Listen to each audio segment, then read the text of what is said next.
Olá, povo de Deus! Hoje eu vim aqui falar um pouco sobre o livro de Abacuque, é um pequeno estudo, e é muito interessante que nesse livro nós vemos aquela grande e linda frase, o justo viverá pela fé. Essa palavra fé ela é emuná, uma expressão no hebraico que se diz agarrar em algo, agarrar em algo fiel, ou seja, o justo viverá agarrado nas promessas que Deus o prometeu e que ele vai cumprir. Olha que interessante. Lendo o livro de Abacuque, nós temos mais ou menos uma ideia do pano de fundo. Quando Paulo falou aos Romanos em 1:17, que de fé em fé, e no final ele vai falar assim, o justo viverá pela fé. Em Gálatas também ele volta a repetir esse mesmo texto.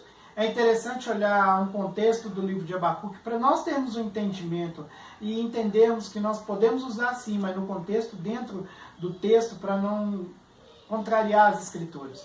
O livro de Abacuque é uma visão do alto da torre. Olha que interessante. Por que uma visão do alto da torre? Porque Abacuque recebe essa mensagem em cima de uma torre de vigília. Figuramente ele fala dessa torre porque os muros de Jerusalém, da cidade que era cercada, ela tinha torre de vigília sobre seus muros, onde vigias eram nomeados para que de lá ficassem olhando para se surgisse uma ameaça, então eles avisassem todo o povo. Um aspecto mais fascinante, um dos aspectos mais fascinantes nesses livros proféticos do Antigo Testamento, é que nós, não só como os homens de Deus, somos confrontados com as palavras que eles recebem de Deus, como também podemos ver as reações deles ao receberem a palavra de Deus.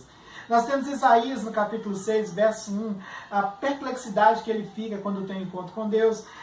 Nós vemos assim o chamado de Jeremias e a sua conversação com Deus. Nós temos Ezequiel e as suas visões dadas por Deus. Isso foi só um pouco dos escritos proféticos aqui, o qual nós encontramos dentro da Bíblia. Tem muito mais. E é interessante que o livro de Abacuque, por sua vez, ele resume entre uma conversa do profeta e Deus. A sua pregação não permeia toda só nessa troca de ideia, mas vai um pouco mais além. Nós não temos assim uma data específica deste livro, mas tudo aquilo que nós temos, até mesmo sobre o profeta ou sobre o livro, está registrado dentro desses 3 capítulos.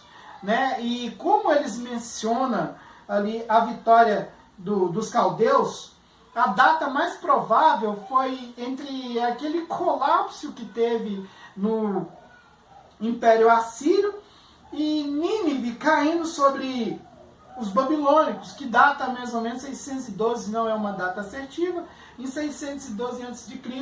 Nós vemos também, isso foi profetizado no livro do profeta Naum, ele profetiza sobre isso.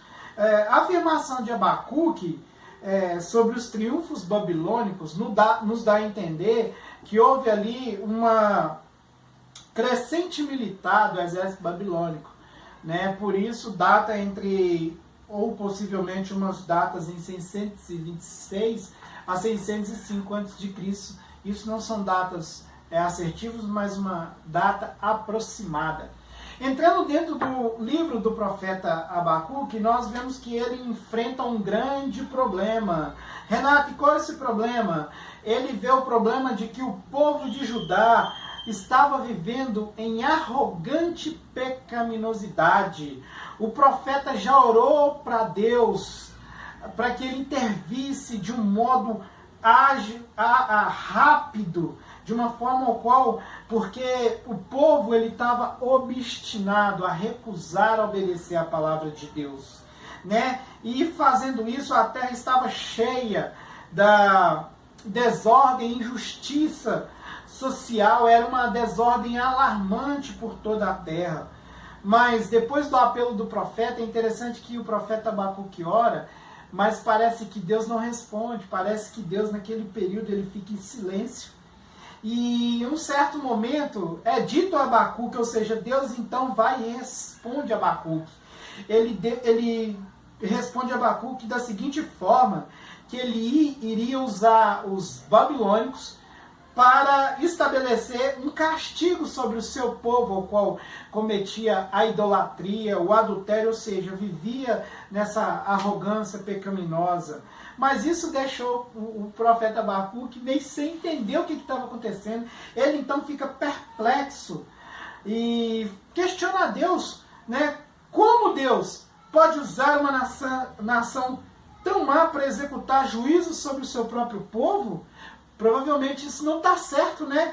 Mas mesmo confuso, preocupado com a mensagem que Deus lhe dera, ele decide então esperar no Senhor. Ali ao qual ele orou, então Deus respondeu. A partir desse momento ele agora acalenta e espera que o Senhor faça aquilo que ele tem que fazer. É interessante que eu falei sobre a torre de vigília. Toda cidade ou toda comunidade hebreia tinha suas torres de vigília. Como eu já disse, elas eram colocadas sobre os muros para que vigias nomeados ficassem, vigiassem para ver se tivesse algum vindo um perigo eminente para que eles pudessem se preparar. Nós encontramos isso em Ezequiel, no capítulo 3, 17 a 21. Nós encontramos isso, né, também no capítulo 33, do 1 ao 9.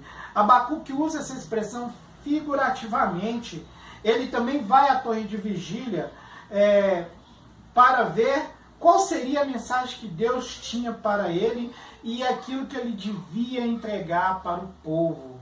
Porque o profeta era boca de Deus para o povo, seja na admoestação, seja corrigindo, seja levando a mensagem de Deus. Essa era a função do profeta no Antigo Testamento.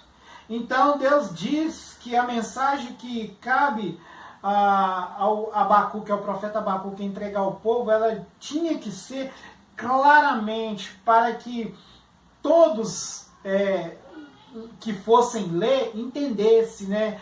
Que ele escrevesse ela em algo grande, para que até aqueles que passassem correndo pudessem entender qual era a diretriz de Deus para o seu povo. É interessante que se fosse como nos dias de hoje, nós temos os outdoors, que nós passamos até mesmo de carro em uma certa velocidade, conseguimos ler. Então era isso que Deus esperava, que essa mensagem fosse bem clara para que eles pudessem entender. Né? Em suma, a mensagem é que Deus, embora usasse os babilônicos para seus fins, ele também ia castigar os babilônicos pelas suas idolatrias, né, por não ser um povo fiel a Deus, que contrastava com o povo de Deus, que tinha uma fidelidade com Deus. E já foi descrito como a resposta do homem é a fidelidade de Deus. Por que a resposta do homem? Porque Deus, ele é fiel para com o homem. Mesmo nós sendo infiel, ele continua fiel. E a resposta do homem é simplesmente ter uma benignidade com Deus, ou seja, fazer a vontade de Deus em resposta àquilo que ele já fez por nós. Né? Essa firme fé que Deus será totalmente leal à sua própria natureza e fará o que é absolutamente certo e justo. Deus, ele é assim, por mais que ele usa uma tragédia, ou vamos dizer assim, um povo para oprimir o seu povo, é uma questão de castigo para que o seu povo entenda e volte a Deus. Né? Uma série de ais é lançada nesse livro, que segue expressando insultos daqueles que veem o colapso final e a total ruína da nação que foi essa opressão tão severa. Né? O profeta afirma que que ele tem a confiança absolutamente na soberania de Deus, aquilo que ele ia fazer. O profeta confia na atitude de Deus, naquilo que ele tem a fazer para o seu povo. E nós vemos no capítulo final um cântico triunfante de ações de graça. Por quê? O povo entende que a sua fidelidade estando em Deus, ele é fiel e vai cumprir, vai libertar o povo do cativeiro. Né? Retrata também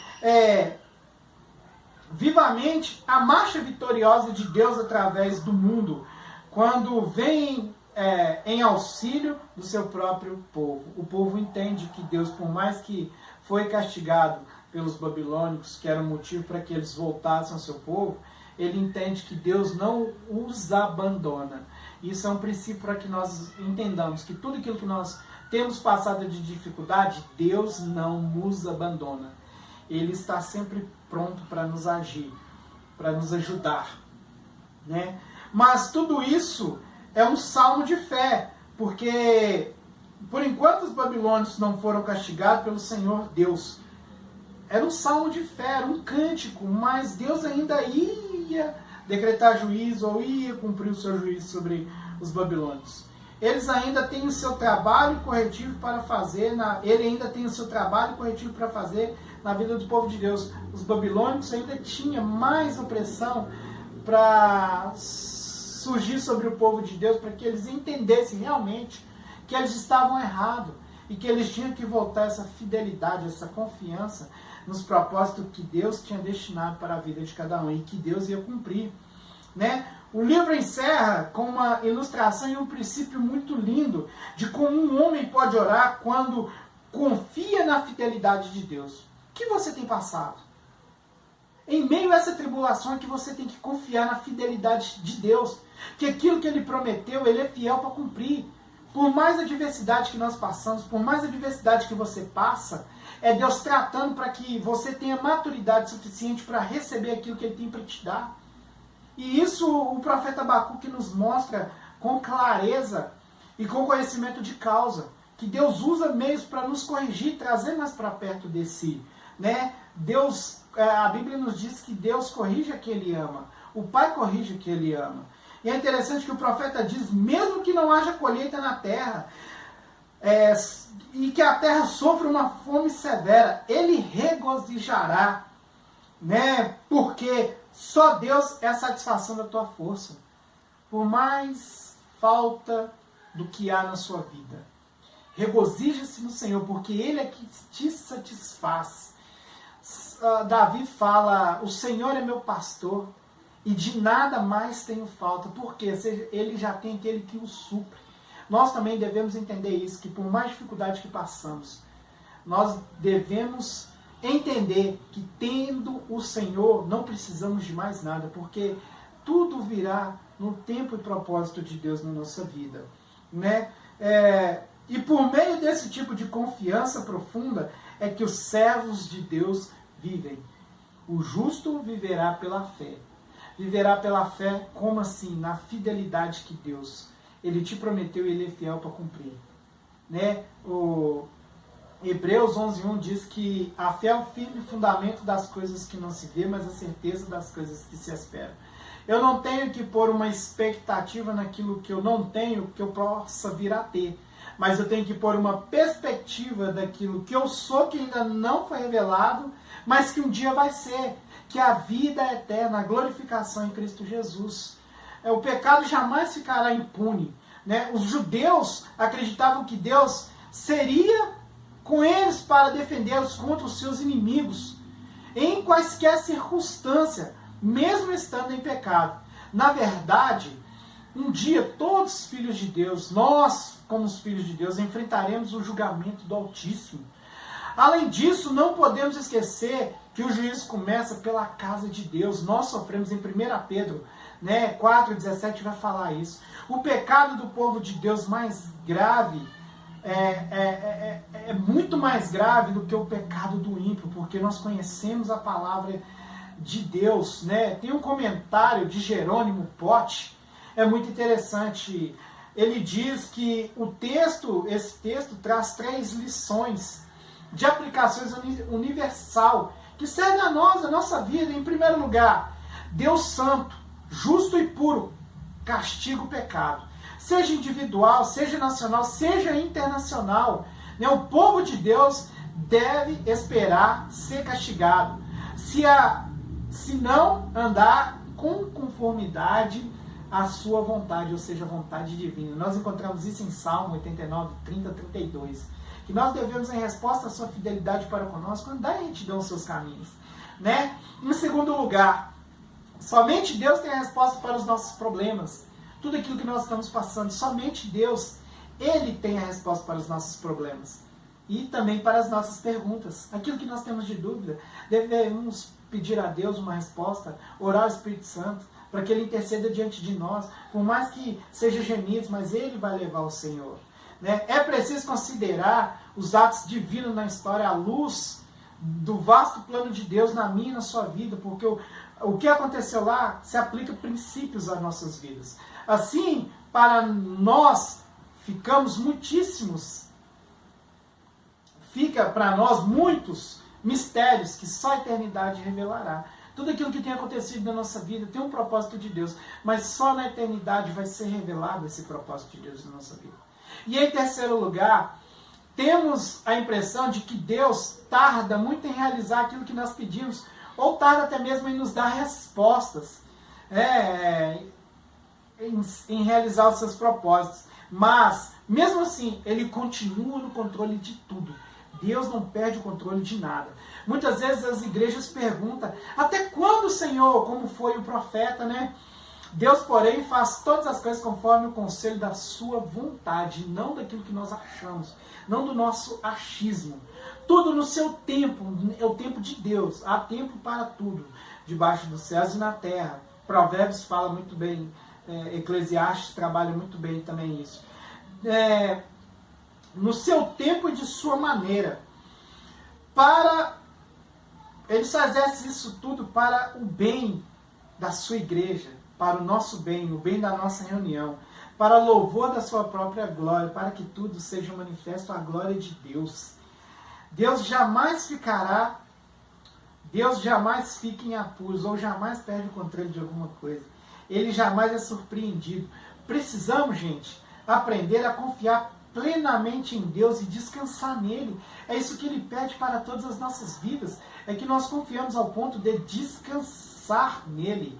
Então, assim como o profeta confiou na soberania de Deus, eu quero deixar esse pequeno estudo para mim e para a sua vida que nós devemos deixar. Por mais que seja algo que nós não entendamos, Deus tem um propósito e Ele age sobre aquilo. Então, se agarra na fidelidade que Deus, Ele é contigo, Ele é comigo. Em meio a essa crise que está passando, Deus sabe que no meio disso, o seu propósito vai fazer com que a igreja se volte para Ele. Nós voltamos para o seio do Senhor. Amém? Que nós possamos agarrar nessa fidelidade de Deus, que aquilo que Ele prometeu, Ele é fiel e vai cumprir, tanto na minha vida como na sua vida. Espero que você confie em Deus plenamente, em meio às tribulações e em meio à dificuldade, porque o justo viverá pela fé e não será desamparado. Amém? Esse é o pequeno estudo que eu tinha para hoje. Um abraço a todos, fiquem com Deus e esperem o próximo, tá bom?